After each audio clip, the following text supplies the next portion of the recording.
This set of tryout keys is the Baxter set 88. It is for the Ford double-sided 8-cut, and it says right here the X code series. So this is the right set of tryout keys for the lock that we are working on. But there are a couple of notes here. 8-cut Ford locks look different than other Ford double-sided locks. The opening in the face of the lock is a rectangle like this. It says, so except Ford Focus and 99 and up Mercury Cougar and any other 2003 and later Ford products that have this keyway. So if you see this keyway, then what they're saying is that these tryout keys will not work for these locks. These are the keys that make up the Baxter set 88. There's 4 main groups, and then there's a small set for glove boxes for vehicles that have locking glove boxes, which sometimes can be helpful in determining a few of the cuts. But this truck doesn't have a locking glove box, so we're going to just put that aside. The 4 groups have tags that identify them as 1, 2, 3, and 4. And the first group is what you want to start with, will open over 57% of the vehicles, and the next group will open about 29%. So between just those 2 groups, we're at 85%. And then if these 2 don't do it, we go on to groups 3 and 4. But more than likely, you're going to find a key in one of the first 2 groups. This is the first key in the first set. Key is numbered 1 and 2. This is side 1, this is side 2. And which side you're actually using, of course, is significant, and I'll explain how to figure that out as we go along using this set of keys. Okay, so with this set of keys, you try both sides. Take the key, try it that way, and try the other side, until you find one that will turn the lock without too much force. Should not be real difficult to turn the lock. And there we have it. Now the cuts are different on the 2 different sides of the key. Notice that it's not going to work it this way. Okay, so which side are the cuts actually making the lock work? Now this key is numbered 59 and 60. Okay, so we see that the 60 is on the top and the 59 is on the bottom. We're not sure if it's 59 or 60 that is actually working the lock. So what we have to do is use this notch key that comes with the set. And the notch key will only go in so far from on one side and a little further on the other side.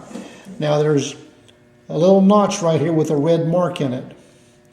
Okay, with the notch up, it goes this far in, and it's not going to be as easy to see with it being down, but with the notch down, it does not go in as far. That's the side that we're concerned with. So I'll do that again. We can see here the notch is pretty close to the front of the lock. And on this side, the notch is not as close. So if we go back to our key, we know it was the one that was down. Okay, this is the one that works it. So the key number 59 is the one that we're going to look up in the book. Now this is the instruction book for our set of tryout keys, and we discovered that it was key number 59 that turned the lock. So in the book, it will tell us on key number 59. Okay, so we know that the minimum cuts are 242, 212. Max is 353, 313, and we have a number 1 cut in both of these on the number 5 position. So we know absolutely for sure what the number 5 position is. Okay, so the first key we cut to 242, 212, and we're going to try that and see if we can impression the key. Okay, so I have the key cut Again, I put a notch on the side where the number 1 cut is. We got 1 and 3 cuts on one side, 2, 4, and 6 on the other side. And then we're going to see if this will leave any impression marks.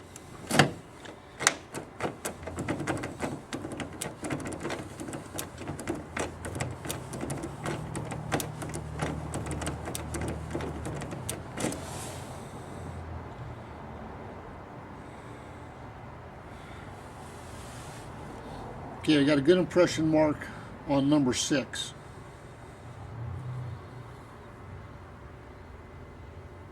So we're going to take number 6 down 1 more notch. Actually, I'm going to save this key, and I'm going to just cut a brand new key. I wouldn't normally do that, but for this video, I'm going to save the key, and so that I can show as much as I can what I'm seeing on the video.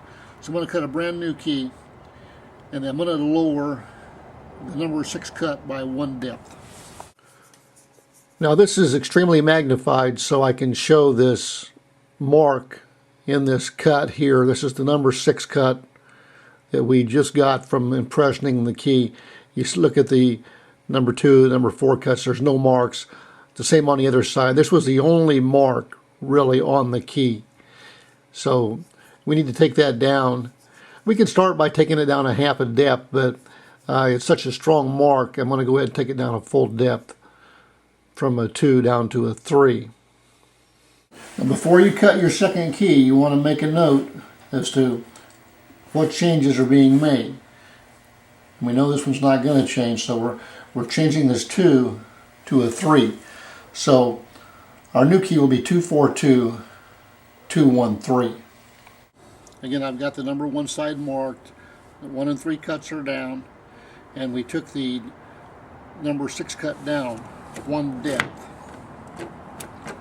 Now that turns it a lot more. Let's see if we can get another good impression mark.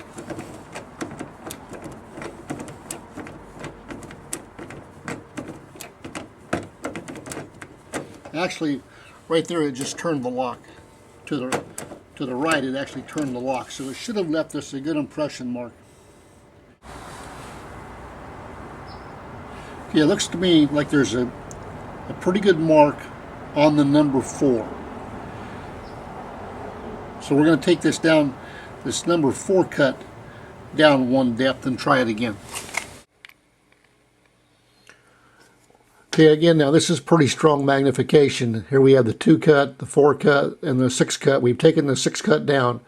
This is our second attempt at impressioning, and you can see we have a strong mark in the number 4 cut. So we need to take the number 4 cut down to a 3 also. Now I want to point out that you don't always get this strong of a mark, and this takes practice and it takes patience. I don't want to give the impression that impressioning keys is something that is easy to do.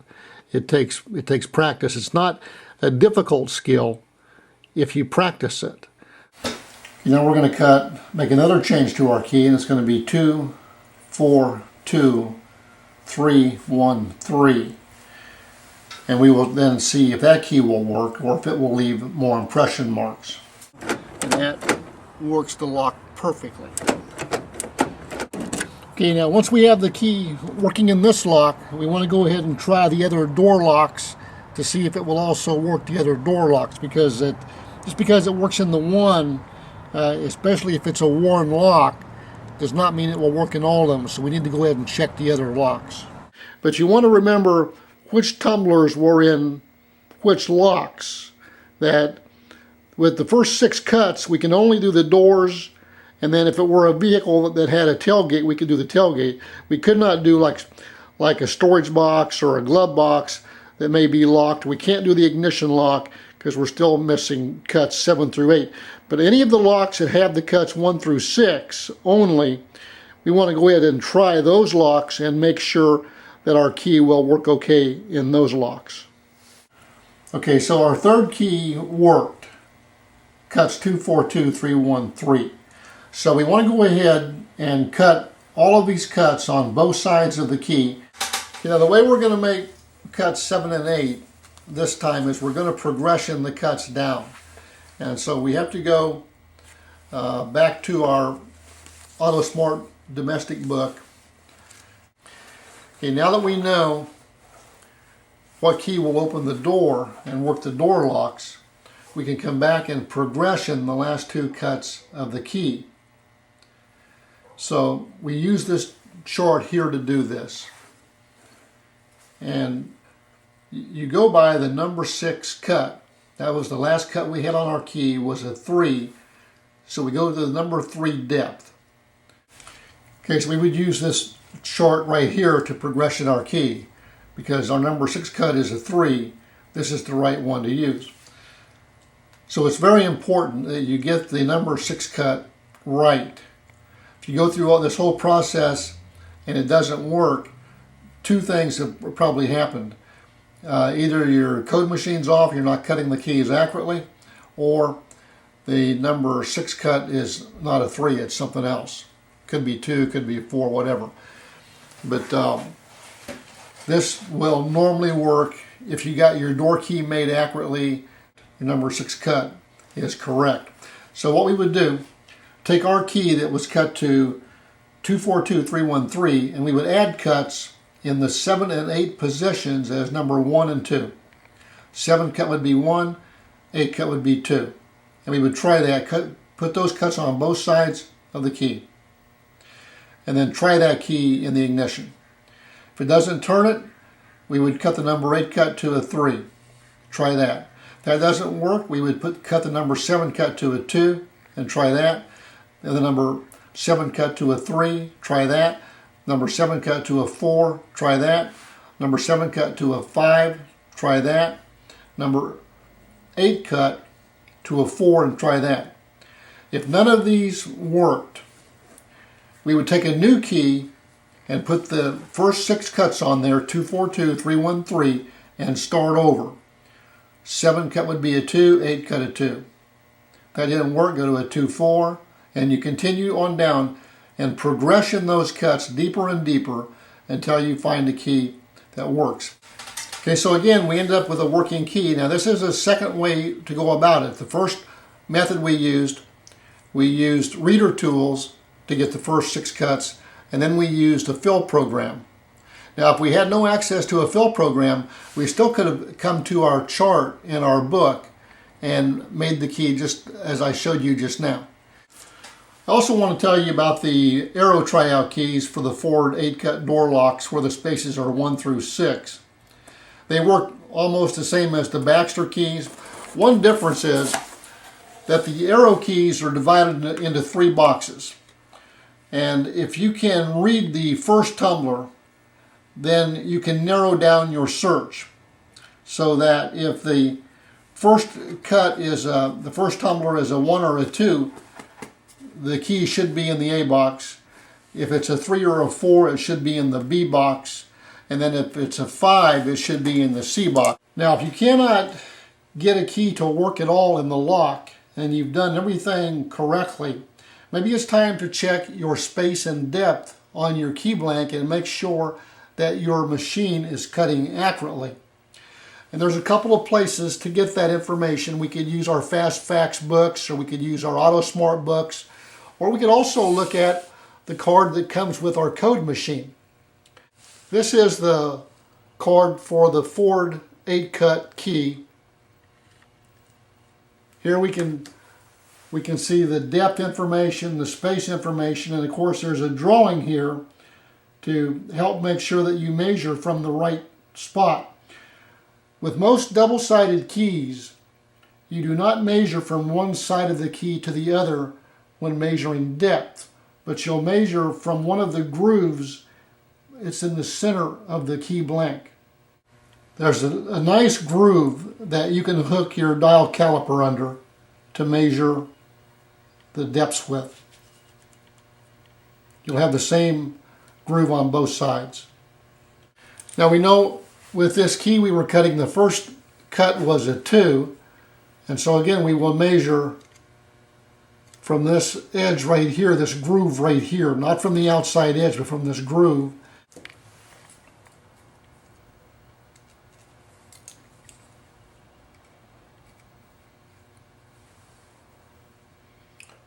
211 thousandths, 210 thousandths is what I'm measuring on this number 2 cut.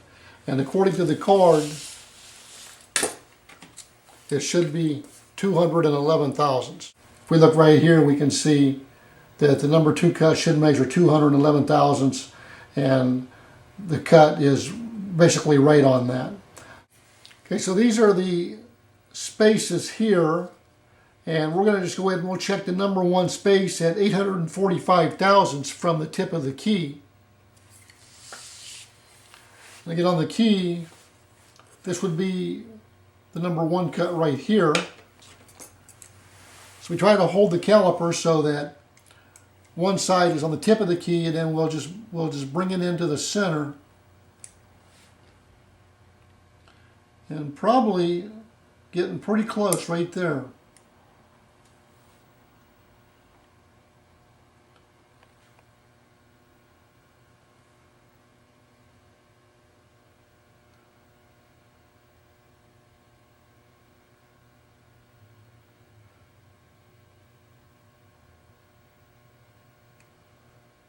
So that's 845 thousandths, and again, if you look right here, that was pretty close to the very center of that cut. The shallow cuts you can find the centers of, I think, easier than the deeper cuts. So I normally will use a shallower cut to check my spacing. One thing about many automotive key blanks that you want to keep your eye on is that when you cut the key, it will pull it back away from the stop. And depending on the quality of the key blanks, some are worse for this problem than others, but I have seen some key blanks that are very difficult to keep the tip up against the stop, and that's going to throw the spacing off. So again, something to keep your eye on is, does that key move at all as you're cutting it? Please take just a moment to like the video and also subscribe to our channel. Thanks for watching.